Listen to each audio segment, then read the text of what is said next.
আমরা সেই মজার আলোচনায় চলে আসলাম, একবারে হৃদয় ছুঁয়ে যাওয়া আলোচনা, যাকে বলে হার্ট টাচিং আলোচনা। ত্রিকোণমিতিক অনুপাতের নামকরণ ইতিহাস, এটা হচ্ছে মোস্ট ইম্পর্টেন্ট আলোচনা। তাহলে প্রথমে আমরা আলোচনা করব সাইনের ইতিহাস। এখন এই সাইন শব্দটি কেন, সাইন থিটা যদি আমরা লিখি তাহলে আমরা দেখলাম লম্ব ভাগ অতিভুজ হয়। তাহলে এখানে আমাদের প্রশ্ন হলো সাইন কেনই লম্ব ভাগ অতিভুজ হবে। তাহলে এখানে আগেকার দিনে আর্যভট্টের সময়ে এই অর্ধজ্যাকে কি বলতো? জ্যা বলতো। তাহলে জ্যাকে কি বলতো? অর্ধজ্যা। অর্ধজ্যা এটা হলো সংস্কৃত শব্দ, অর্ধজ্যা। তাহলে অর্ধজ্যাতে সংস্কৃত শব্দ, জ্যা বা অর্ধজ্যা সংস্কৃত শব্দ। এখন সংস্কৃত শব্দকে ভারতীয় উপমহাদেশের গণিতবিদগণ আরবিতে যখন রূপান্তর করবে তখন জ্যায়ের আরবি প্রতিশব্দ খুঁজে পাচ্ছিলেন না। তখন তারা দেখলেন জাইব, জিবা, জব, জাইব জিবা জব, এইটা নামকরণ করলে হলো জ্যা। তাহলে এই জাইব জিবা জব এটা আরবি নামকরণ করা হলো জ্যা। এই জাইব জিবা জবের অর্থই হলো এখানে খাদ বা গর্ত, খাদ বা গর্ত। আসলে কিন্তু এখানে অর্ধ জ্যায়ের সাথে বা জ্যায়ের সাথে খাদ বা গর্তের কোনো মিল নাই। এই যে এখান থেকে আমাদের একটা ভুলের সূচনা হলো। আমাদের মানব জীবনের সব কিছু ঘটনা যে একবারে নিয়ম মেনে সঠিক নিয়মে চলে আসছে এমন কিন্তু কথা নয়। আমরা অনেক সময় বলি যে দাগ থেকে যদি ভালো কিছু হয় তার দাগই তো বেশি ভালো। ঠিক ওইরকম একটা ঘটনা, ভুল থেকে যদি ভালো কিছু হয় ভুলই তাহলে ভালো। তাহলে এই জায়গা থেকে এই জ্যা সংস্কৃত থেকে যখন আরবিতে নিয়ে আসলো তখন খাদ বা গর্ত, জাইব জিবা জব। তাহলে এইখানে এর অর্থ হলো খাদ বা গর্ত। এইটাকে যখন ল্যাটিন শব্দে রূপান্তরিত করলো, এই খাদ বা গর্তের ল্যাটিন শব্দ এখান থেকে আসলো সাইনাস। সাইনাস থেকে কি আসলো? সাইন। তার সংক্ষিপ্ত কি আসলো? সাইন। তাহলে আসলে এই অর্ধ জ্যা বা জ্যা এর সাথে গর্তের কোনো মিল নাই। তাহলে এখানে হলো অর্ধ জ্যা বা জ্যা সংস্কৃত শব্দ, সেটাকে আরবিতে রূপান্তরিত করার ক্ষেত্রে হলো জাইব জিবা জব। তারপরে সেটাকে যখন ল্যাটিন শব্দে রূপান্তর করলো তখন খাদ বা গর্তের শব্দ এখান থেকে চলে আসলো সাইনাস। তাহলে সাইনাস শব্দ হচ্ছে খাদ বা গর্ত। এখন এখানে দেখেন মানব দেহের আমাদের যে নাকের পাশে এই যে ছিদ্রটি থাকে, এই ছিদ্রটির নাম হচ্ছে সাইনাস। এই যে ছিদ্রটা আপনারা দেখতে পাচ্ছেন, এই ছিদ্রটির নাম হচ্ছে সাইনাস। এই যে ছিদ্র, এটার নাম হচ্ছে সাইনাস। তাহলে এই সাইনাস অর্থ হচ্ছে গর্ত বা খাদ।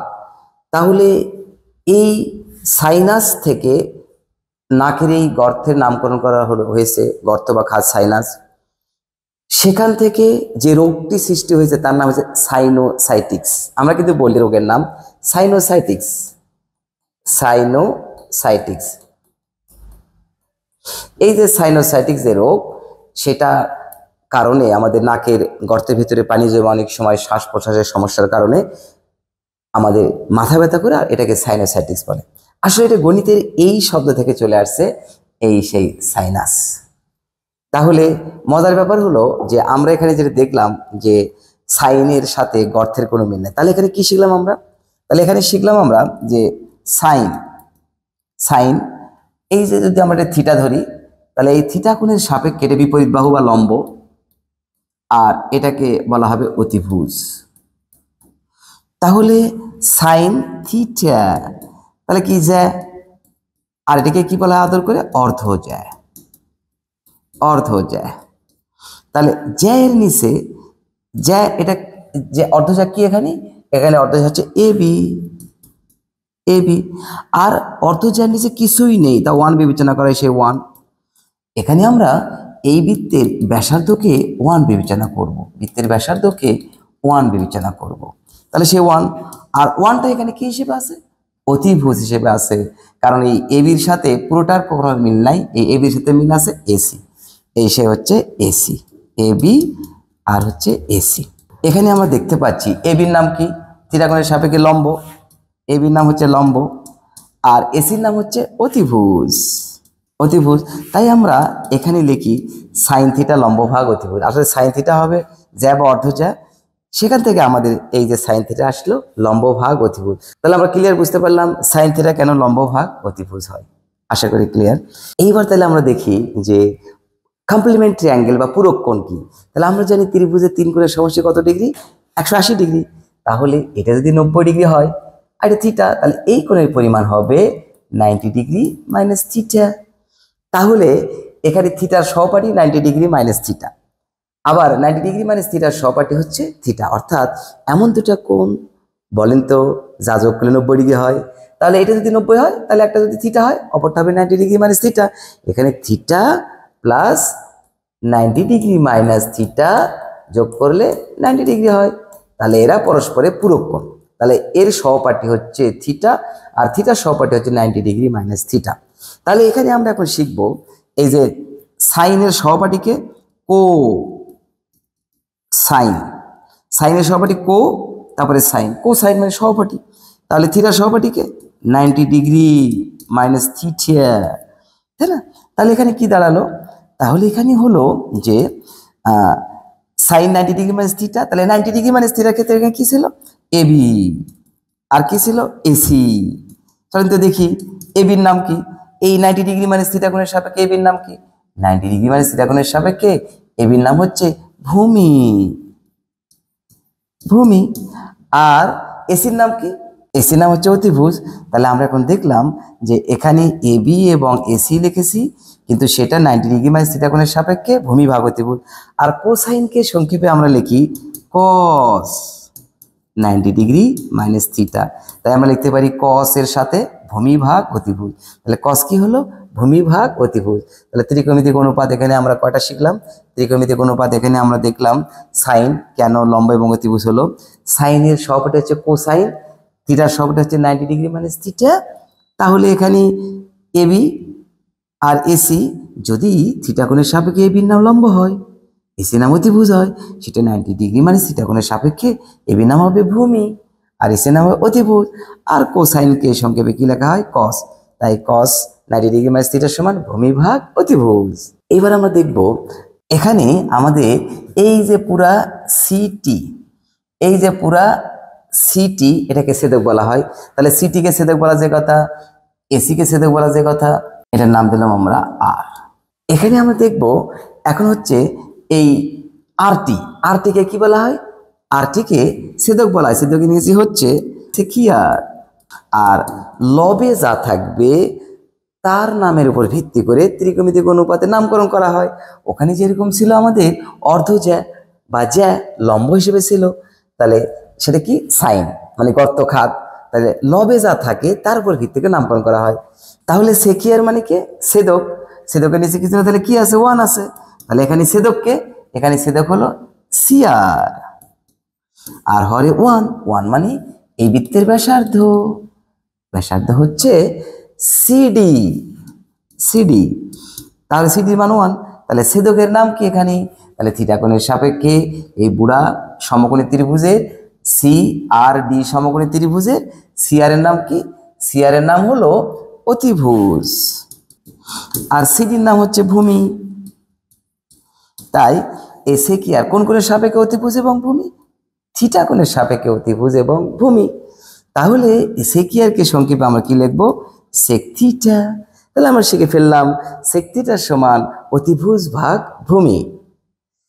তাহলে সেককে যদি আমরা কো লাগে দিই, একটা কো সেক, তাহলে সেকের সহপাঠীকে কো সেক, আর থিটার সহপাঠী 90 ডিগ্রি মাইনাস থিটা। তাহলে এখানে কে কে ছিল? সিআর আর সিডি, সিআর আর হচ্ছে সিডি। তাহলে সিআর এর নাম কি? 90 ডিগ্রি মাইনাস থিটা কোণের সাপেক্ষে। এইবার এইটা হবে 90 ডিগ্রি মাইনাস থিটা। তাহলে 90 ডিগ্রি মাইনাস থিটা কোণের সাপেক্ষে এবার বড় ত্রিভুজের সি আর ডি ত্রিভুজের এটা যদি থিটা হয়, এটা যদি 90 ডিগ্রি হয়, তাহলে এইটা হবে 90 ডিগ্রি মাইনাস থিটা। তাহলে cosec 90 degree minus theta, CR এর নাম হচ্ছে অতিভুজ। এখানে সিআর এর নাম কি? 90 ডিগ্রি মাইনাস থিটা কোণের সাপেক্ষে সিআর এর নাম হচ্ছে অতিভুজ, আর সিডির নাম হচ্ছে এই 90 ডিগ্রি মাইনাস থিটার বিপরীত বাহু মানে লম্ব। এই কারণেই কোসেক হচ্ছে অতিভুজ ভাগ লম্ব। তাই আমরা দেখে ফেললাম যে সেকের সহপাঠী কোসেক, থিটার সহপাঠী 90 ডিগ্রি মাইনাস থিটা। আর তাহলে সেক যদি অতিভুজ ভাগ ভূমি হয়, তাহলে কোসেক হচ্ছে অতিভুজ ভাগ লম্ব। তাহলে আমরা 4টি অনুপাত শিখে ফেললাম, সাইন, সেখান থেকে কস, সেক, সেখান থেকে কোসেক। এইবার দেখবো আমরা এই যে এটা কি বৃত্তের কি বলা হবে? বৃত্তের স্পর্শক বলা হবে।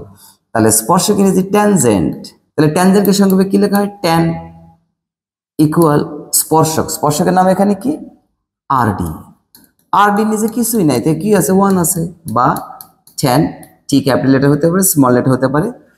তাহলে এই যে থিটার সাপেক্ষে আরডির নাম দেবো, থিটার সাপেক্ষে আরডি। আবার এই 1টা কার নাম? এই যে আরডি। আর এই 1টা কিন্তু এবার এইটুকুর মধ্যে সীমাবদ্ধ, ওইটুকু নেই। তাহলে পুরোটার সাথে সম্পর্ক কোনটা আছে? সিডি, এই সেই সিডি। তাহলে এখন আমরা দেখলাম যে এই ট্যান থিটা ইকুয়াল আরডির নাম কি? থিটা কোণের সাপেক্ষে আরডির নাম হলো লম্ব, আর সিডির নাম হচ্ছে ভূমি। তাই ট্যান থিটার সমান কি দাঁড়ালো? লম্ব ভাগ ভূমি। এখন ট্যানের সহপাঠী কি? ট্যানের সহপাঠী কি আমরা সেটা শিখবো এখন। এখন ট্যানের সহপাঠী হচ্ছে কো ট্যান। তাহলে ট্যানের সহপাঠী হলো কো ট্যান, আর থিটার সহপাঠী হলো 90 ডিগ্রি মাইনাস থিটা। তাহলে কো ট্যান 90 ডিগ্রি মাইনাস থিটা, তাহলে এখানে কি আছে? আরডি আর সিডি। তাহলে আরডি আর হলো সিডি। আরডির নাম এখানে কি? এই যে 90 ডিগ্রি মাইনাস থিটা কোণের সাপেক্ষে আরডির নাম ভূমি, আর সিডির নাম কি? আর এই সিডির নাম হচ্ছে 90 ডিগ্রি মাইনাস থিটার বিপরীত বাহু বা লম্ব। তাহলে আমরা দেখলাম কট 90 ডিগ্রি মাইনাস থিটা ইকুয়াল ভূমি ভাগ লম্ব। তাহলে আমরা দেখলাম যে সাইন কিভাবে লম্ব ভাগ অতিভুজ হলো। সাইন অর্থ হচ্ছে সাইনাস মানে গর্ত। তাহলে অর্ধ দুনিয়া ঘুরিয়ে এই অর্ধ জ্যা নামকরণ করা হলো এখানে সাইন। এইভাবেই আমরা দেখলাম যে ত্রিকোণমিতিক অনুপাত কেন লম্ব ভাগ অতিভুজ হয়। এখন এই ইতিহাস হচ্ছে এটা মেইন ইতিহাস, এটা হচ্ছে হার্ড টাচিং আলোচনা। কারণ এখানে আমরা দেখলাম সাইন কেন লম্ব ভাগ অতিভুজ হয়, কোসেক কেন অতিভুজ ভাগ লম্ব হয়, কস কেন ভূমি ভাগ অতিভুজ হয়, সেক কেন অতিভুজ ভাগ ভূমি হয়, ট্যান কেন লম্ব ভাগ ভূমি হয়, কট কেন ভূমি ভাগ লম্ব হয়। এইটাকে আমরা মনে রাখার জন্য অনেকে অনেকভাবে কবিতা লিখেছে। আসলে কিন্তু কবিতা বেসিক আলোচনা নয়, বেসিক আলোচনা হচ্ছে এইটা। আর এটাকে সংক্ষেপে মনে রাখার জন্য আমরা শর্টকাট নিয়ে বলি। এই যে একটা কবিতা, ওই যে কি যেন কবিতা বলে না, সাগরে কি যেন আছে, কবরের ভূত পেত্তনি কি যেন থাকে, এই বিভিন্ন রকম বিভিন্ন কবিতা লিখেছে। কিন্তু আমি আমার মতো করে একটা কবিতা এখানে লিখেছি, সেটা এখন আমি আপনাদের সামনে প্রেজেন্ট করব।